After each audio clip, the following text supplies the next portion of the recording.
I would like to first of all acknowledge the host of this get-together, the owner of the house, as well as I understand he's the Pracharak and the president, plus the members of Bhakti Ras Mandali. It is a great pleasure to be here. I know that invitations were given to me and I had to juggle my time, and I decided that I should be here as it is the first day of 9 days of functions that each and every Hindu family will be observing.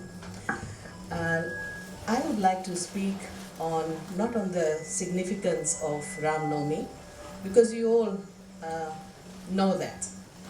And surely in the next couple of days, you'll be knowing more about Lord Rama and his contribution to the community, the whole kingdom in which he used to live.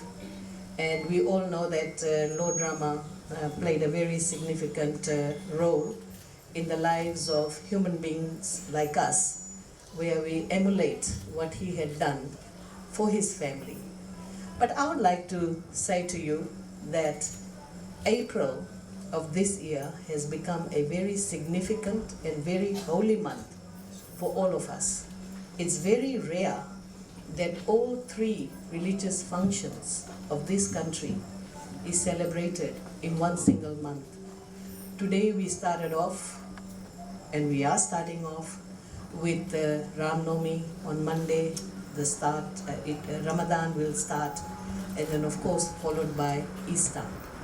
So it is of great significance. Whenever we talk about religious functions, first thing that comes to mind is the gathering, where we all come together and we believe in a particular religious teaching, and that draws us to a gathering of this nature.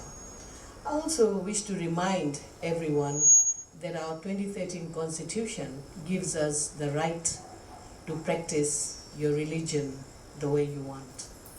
There is no restriction to the practicing of our religion, unlike some of the, if you reflect, around 1987,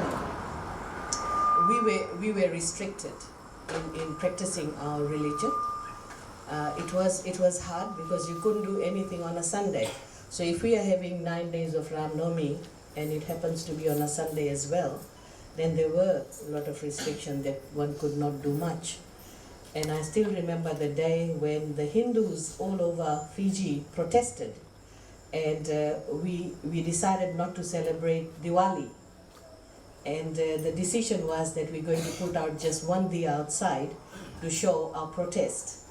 So we have come a long way. We have come a long way, and it is all to do with the 2013 Constitution. If the Constitution is not there, we don't have any rights.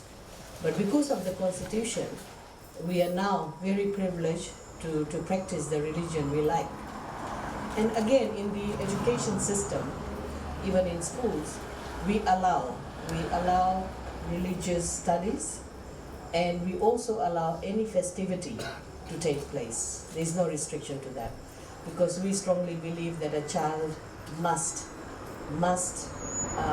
practice his or her religion, so a school cannot deny that. But the good part of our multicultural society is that when it's Easter, we all join in, and particularly our children who go to Christian schools, they learn hymns, they sing hymns, and they participate in the activities.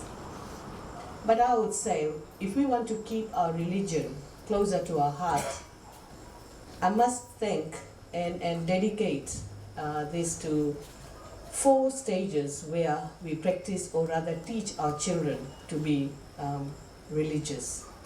One is, of course, the Sabha or Samaj that we belong to. For example, the Sanatan Dharma.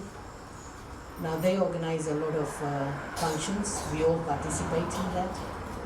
Then comes the Mandalis.